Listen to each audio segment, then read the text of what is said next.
ಅಲ್ಹಮ್ದುಲಿಲ್ಲಾಹಿ ರಬ್ಬಿಲ್ ಆಲಮೀನ್ ಅಸ್ಸಲಾತು ವಸ್ಸಲಾಮು ಅಲಾ ರಸೂಲಿಹಿಲ್ ಅಮೀನ್ ವಾಲಾ ಆಲಿಹಿ ವ ಅಸ್ಹಾಬಿಹಿ ಅಜ್ಮೈನ್. ಸಕಲ ಸ್ತುತಿ ಸ್ತೋತ್ರಗಳು ನನ್ನನ್ನು ತಮ್ಮೆಲ್ಲರನ್ನು ಸಕಲ ನಿಸರ್ಗವನ್ನು ಸೃಷ್ಟಿಸಿ ಪರಿಪಾಲಿಸುತ್ತಿರುವ ಏಕೈಕ ಒಡೆಯನೂ ಆರಾಧ್ಯನೂ ಅಧಿಪತಿಯೂ ಆದ ಸರ್ವಲೋಕಗಳ ಪಾಲಕ ಪ್ರಭುವಿಗೆ ಮೀಸಲು. ಅವನ ಅನಂತಾನಂತ ಅನುಗ್ರಹಗಳು ವರ್ಷಿಸುತ್ತಿರಲಿ. ಜಗತ್ತಿನಲ್ಲಿ ಜನರ ಸನ್ಮಾರ್ಗದರ್ಶನಕ್ಕಾಗಿ ಎಲ್ಲ ಕಾಲಗಳಲ್ಲಿ ಎಲ್ಲ ಪ್ರದೇಶಗಳಲ್ಲಿ ಆಗತರಾದಂತಹ ಪ್ರವಾದಿಗಳ ಮೇಲೆ, ಸಜ್ಜನ ದಾಸರ ಮೇಲೆ. ಪ್ರಿಯ ವೀಕ್ಷಕರೇ, ಅಸ್ಸಲಾಮು ಅಲೈಕುಂ ವರಹಮತುಲ್ಲಾಹಿ ವಬರಕಾತು. ನಿಮ್ಮೆಲ್ಲರ ಮೇಲೆ ಆ ದೇವನ ಶಾಂತಿ ಮತ್ತು ಅನುಗ್ರಹಗಳು ವರ್ಷಿಸುತ್ತಿರಲಿ. ಪವಿತ್ರ ಕುರಾನಿನಲ್ಲಿ ಅಲ್ಲಾಹನು ಹೇಳುತ್ತಾನೆ, ಅಲ್ಲಜೀನ ಯುಂಫಿಕೂನ ಅಮ್ವಾಲಹುಂ ಬಿಲ್ಲೈಲಿ ವನ್ನಹಾರಿ ಸಿರ್ರಂ ವ ಅಲಾನಿಯತನ್ ಫಲಹುಂ ಅಜ್ರುಹುಂ ಇಂದ ರಬ್ಬಿಹಿಂ ವಲಾ ಖೌಫುನ್ ಅಲೈಹಿಂ ವಲಾ ಹುಂ ಯಹ್ಜನೂನ್. ತಮ್ಮ ಸಂಪತ್ತನ್ನು ಆಹೋರಾತ್ರಿ ಬಹಿರಂಗವಾಗಿಯೂ ರಹಸ್ಯವಾಗಿಯೂ ಖರ್ಚು ಮಾಡುವವರ ಪ್ರತಿಫಲವು ಅವರ ಪ್ರಭುವಿನ ಬಳಿ ಇದೆ. ಅವರಿಗೆ ಯಾವ ಭಯವೂ ವ್ಯಥೆಯೂ ಇರಲಾರದು.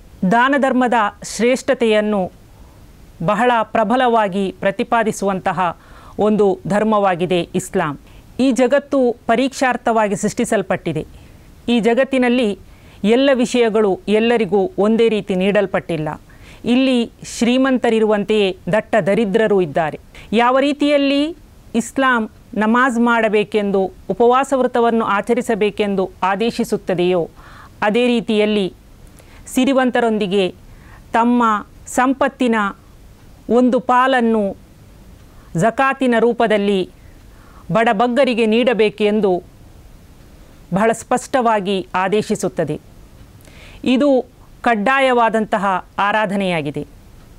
ಅದೇ ರೀತಿಯಲ್ಲಿ ಇದರ ಹೊರತಾಗಿಯೂ ಸತ್ಯವಿಶ್ವಾಸಿಗಳು ಸದಾ ವಿಶಾಲ ಹೃದಯಗಳಾಗಿರಬೇಕು. ಮನಬಿಚ್ಚಿ ಅಗತ್ಯವಿರುವವರ ಬಳಿಗೆ ಹಣವನ್ನು ತಲುಪಿಸುವವರಾಗಬೇಕು ಎಂಬುದಾಗಿ ಇಸ್ಲಾಂ ಆದೇಶಿಸುತ್ತದೆ. ಪ್ರವಾದಿ ಮುಹಮ್ಮದ್ ಸಲ್ಲಲ್ಲಾಹು ಅಲೈಹಿ ವಸಲ್ಲಮರು ಹೇಳಿದರು, ಓರ್ವ ವ್ಯಕ್ತಿ ತನ್ನ ಪರಿಶುದ್ಧವಾದ ಸಂಪತ್ತಿನಿಂದ ಒಂದು ಖರ್ಜೂರವನ್ನು ದಾನ ಮಾಡುತ್ತಾನೆ.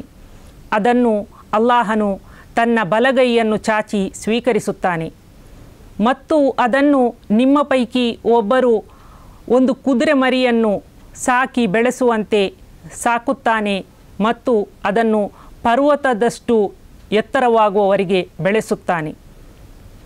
ಇದು ದಾನ ಧರ್ಮದ ಮಹತ್ವವನ್ನು ಸಾರುವಂತಹ ಪ್ರವಾದಿ ವಚನವಾಗಿದೆ.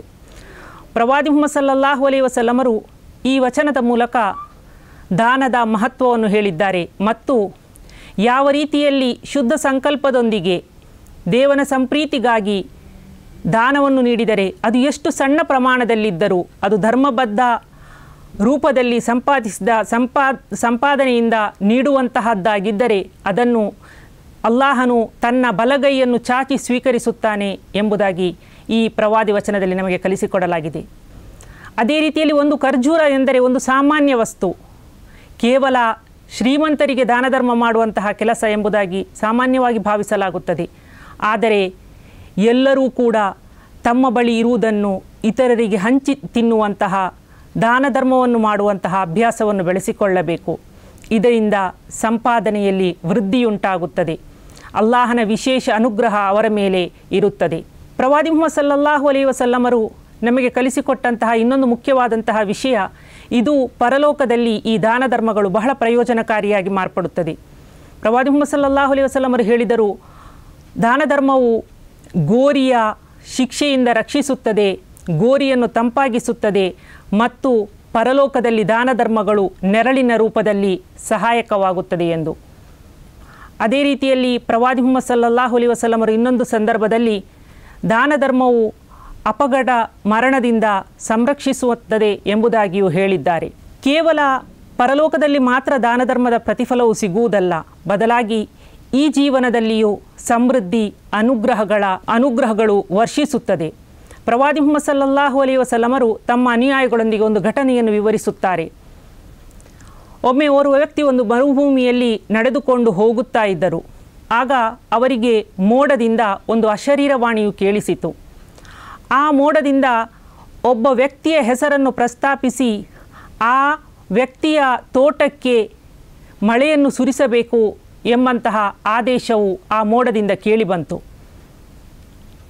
ಆ ವ್ಯಕ್ತಿ ಆ ಮೋಡವನ್ನು ಹಿಂಬಾಲಿಸುತ್ತಾ ಸಾಗುತ್ತಾರೆ ಮತ್ತು ಬಹಳ ದೂರದಲ್ಲಿ ಒಂದು ಬರಡಾದ ಪ್ರದೇಶದಲ್ಲಿ ಮಳೆ ಉಂಟಾಗುತ್ತದೆ. ಆ ಮೋಡದಿಂದ ಮಳೆ ಸುರಿಯುತ್ತದೆ.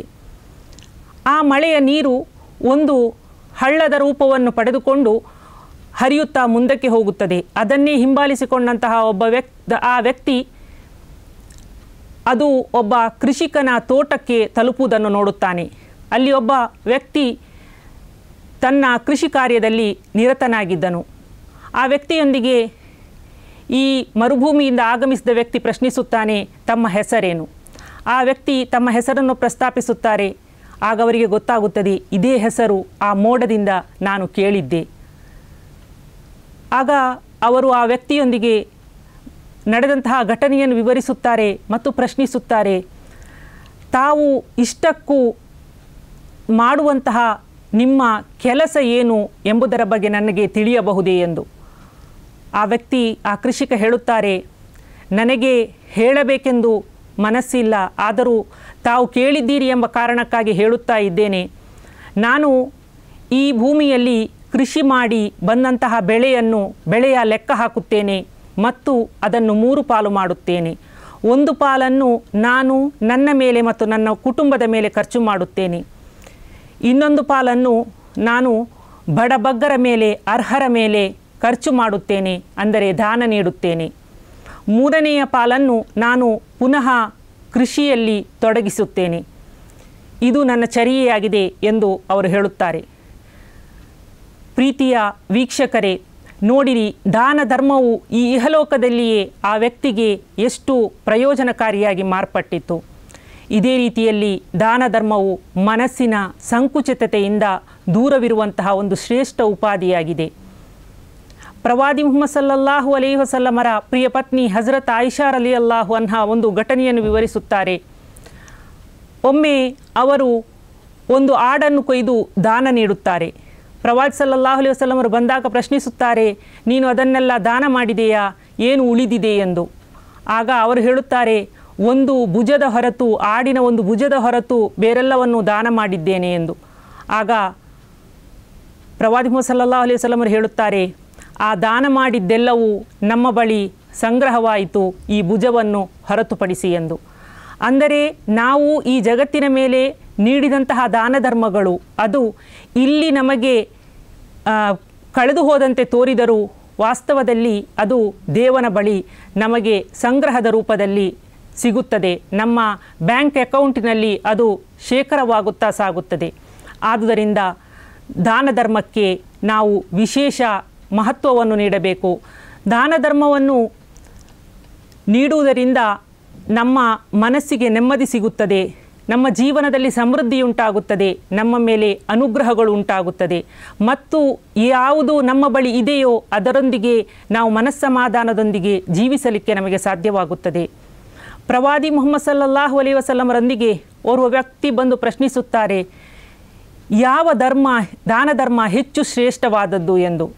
ಆಗ ಪ್ರವಾದಿ ಮುಹಮ್ಮದ್ ಸಲ್ಲಲ್ಲಾಹು ಅಲೈಹಿ ವಸಲ್ಲಮರು ಹೇಳುತ್ತಾರೆ, ನೀನು ಸಂಪತ್ತನ್ನು ಆಶಿಸುತ್ತಾ ಇರುವಾಗ, ದಾರಿದ್ರ್ಯಕ್ಕೆ ಭಯಪಟ್ಟು ಸಂಪತ್ತನ್ನು ಆಶಿಸುತ್ತಾ ಇರುವಾಗ ಮತ್ತು ಜಿಪುಣತನವನ್ನು ತೋರಬೇಕೆಂದು ನಿನಗೆ ಮನಸ್ಸಾಗುತ್ತದೆ, ನಿನಗೆ ಆರೋಗ್ಯವಿದ್ದಂತಹ ಸಂದರ್ಭದಲ್ಲಿ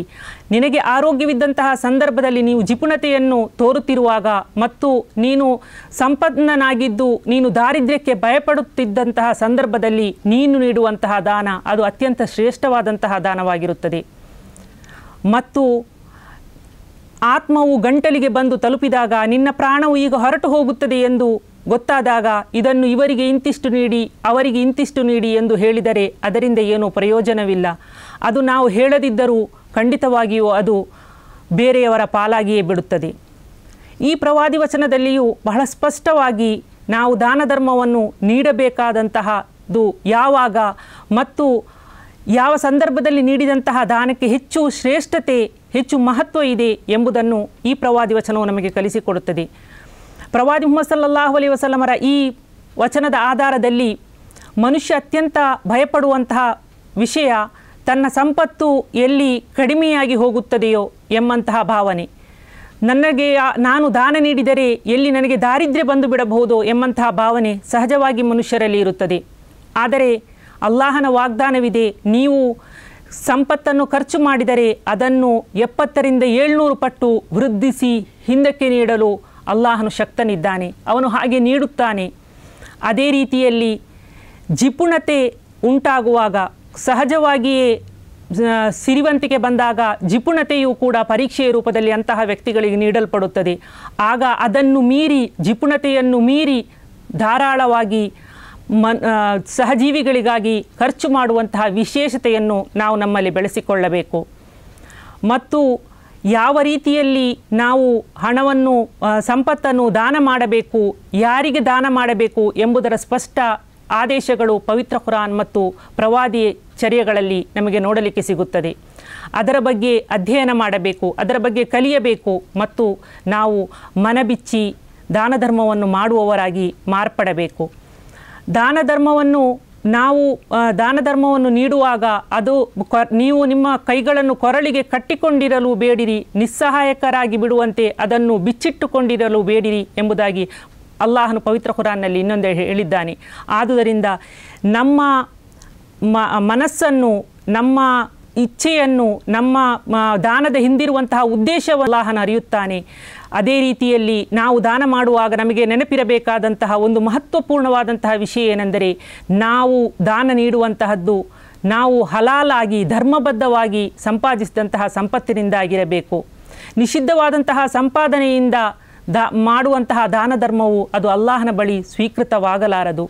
ಅಲ್ಲಾಹನು ನಾವೆಲ್ಲರೂ ಶ್ರಮಪಟ್ಟು ಪರಿಶ್ರಮದಿಂದ ಸಂಪಾದನೆಯನ್ನು ಮಾಡುವ, ಸಂಪತ್ತನ್ನು ಸಂಗ್ರಹಿಸುವಂತಹ, ಅದೇ ರೀತಿಯಲ್ಲಿ ಅದನ್ನು ದಾನ ಧರ್ಮಗಳಲ್ಲಿ ವಿನಿಯೋಗಿಸುವಂತಹ ವಿಶಾಲ ಹೃದಯಗಳ ಸಾಲಿನಲ್ಲಿ ನಮ್ಮೆಲ್ಲರನ್ನು ಸೇರಿಸಲಿ ಎಂಬ ಪ್ರಾರ್ಥನೆಯೊಂದಿಗೆ ಮುಗಿಸುತ್ತಿದ್ದೇನೆ.